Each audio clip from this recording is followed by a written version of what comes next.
Pemirsa, dalam mewujudkan kemandirian energi bersih yang berkelanjutan di Bali akan menghadapi sejumlah tantangan.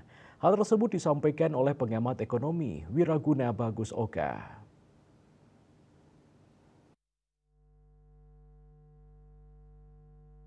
Kebijakan mandiri energi dengan energi bersih berkelanjutan di Bali berdasarkan Pergub nomor 45 tahun 2019 dan Pergub Bali nomor 48 tahun 2019. Kebijakan ini merupakan komitmen mengurangi energi berbasis fosil. Tujuan utama penggunaan PLTS atap tentunya untuk jangka panjang dalam menjaga ekosistem alam Bali tetap bersih. Namun dalam penerapan energi terbarukan atau PLTS atap ini akan menemui sejumlah tantangan. Menurut pengamat ekonomi Wiraguna Bagus Oka, ada beberapa syarat utama untuk mewujudkan energi terbarukan, di antaranya infrastruktur yang mendukung, regulasi atau kebijakan yang mampu menjamin terwujudnya energi bersih berkelanjutan di Bali, harus ada sosialisasi dan insentif kepada publik yang akan menjalankan regulasi tersebut.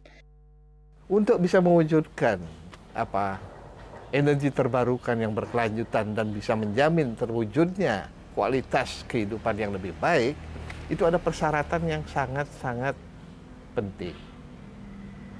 Persatu, persyaratannya adalah infrastruktur.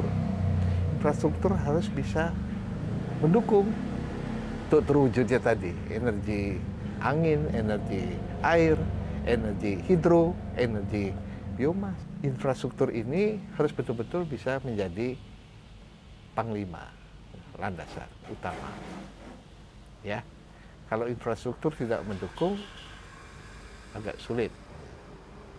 Kemudian berikutnya, setelah infrastruktur terwujud, strategi dan kebijakan ini harus betul-betul bisa menjamin akan bisa terwujudnya.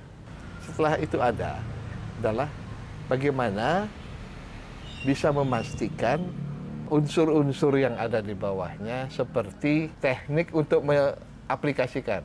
Harus ada sosialisasi. Ada insentif kepada publik yang akan menjalankan menerapkan ini. Belum lagi insentif kepada rumah per rumah yang akan mengimplementasikan daripada energi terbarukan ini. Ditambahkan banyak permasalahan yang lebih mendesak dihadapi Bali saat ini, seperti masalah sampah dan kemacetan. Selain itu, persoalan PHK dan kemiskinan mulai mengancam masyarakat Bali di tengah efisiensi anggaran saat ini. Andika, Bali TV.